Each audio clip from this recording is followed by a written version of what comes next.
রমজানের শেষ 10টা দিন ইতিকাফে বসে যাওয়া। যাদের তৌফিক আছে মসজিদে ইতিকাফে বসে যাবেন। ভাইরা আমার, 3য় হিজরিতে রোজা ফরজ হওয়ার পর নবী করিম সাল্লাল্লাহু আলাইহি সাল্লাম জীবনে কখনো রমজানের শেষ 10 দিন মসজিদে ইতিকাফে বসা ছাড়া সময় কাটান নাই।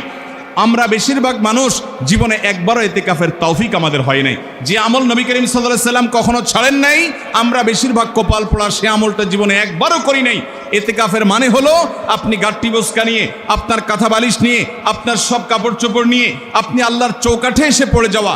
এটা অত্যন্ত তৃপ্তিদায়ক একটা ইবাদত, এই একটা মজাদার একটা ইবাদত, যেটার স্বাদ আপনি আস্বাদন একবার করলে আপনাকে আর কেউ ঠেকাতে পারবে না। আমরা মনে করি ইতিকাফ মানে মসজিদে বন্দী হয়ে যাওয়া, কথা বলা যাবে না, বোবার মতো থাকতে হবে। এটা ভুল ধারণা। মসজিদে থাকলে প্রয়োজনীয় কথা বলতে পারবেন, আপনি ঘুমাতে পারবেন, আপনি অন্যান্য প্রয়োজনীয় কাজ, একান্ত প্রয়োজনীয় কাজও করতে পারবেন।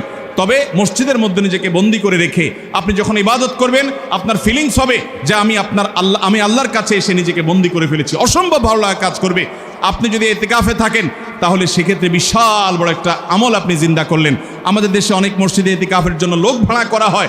লোক ভাড়া করে ইতিকাফে বসাইলে সেটা গুনাহ হবে। যে ভাড়া করে রাখবে সেও গুনাহগার, যে ভাড়ার বিনিময়ে বসবে সেও গুনাহগার হবে।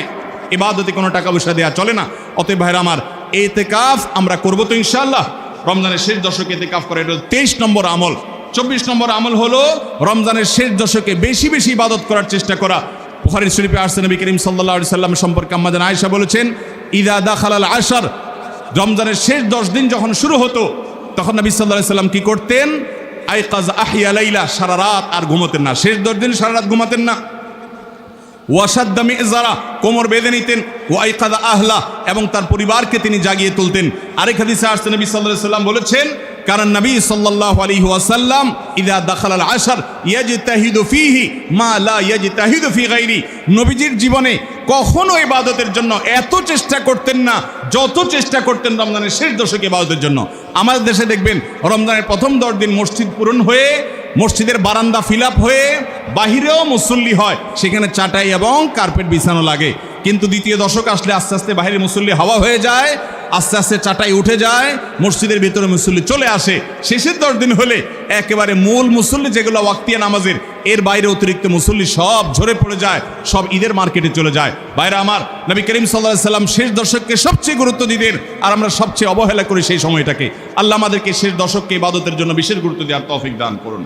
তাহলে রমজানের 24 নম্বর আমল হলো শেষ দশক বিশেষভাবে আবেদন করা। 25 নম্বর আমল হলো লাইলাতুল কদর তালাশ করা।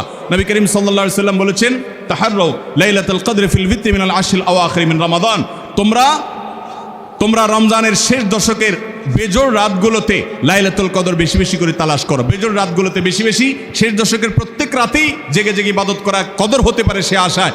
কদরের একটা রাত যদি ইবাদত করতে পারেন আপনি, তাহলে 1000 মাস ইবাদতের চাইতে বেশি উত্তম হবে, আপনার আমলনামাতে সওয়াব বেশি জমা হবে। এই জন্য কদরের রাতে ইবাদতের চেষ্টা করা। সারা বছরের শ্রেষ্ঠ রাত হলো কদরের রাত। কোরআন নাজিল হয়েছে এই কদরের রাতে।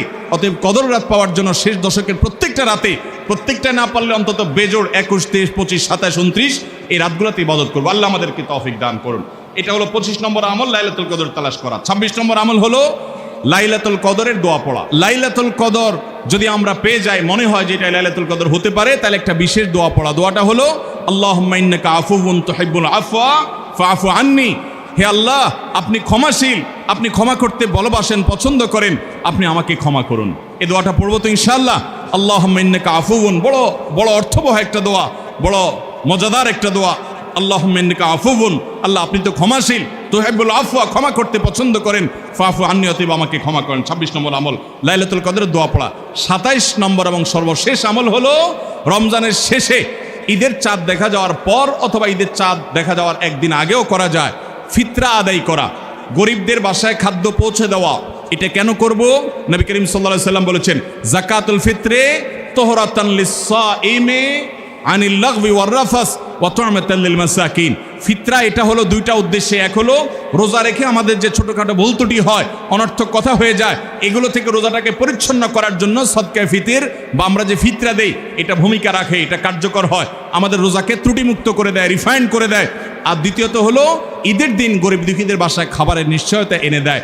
এই জন্য রমজানের শেষ আমল হবে, যেটা দিয়ে রমজানকে আমরা বিদায় দিব, সেটা হলো ফিতরা দেওয়া, ফিতরার আমল করা।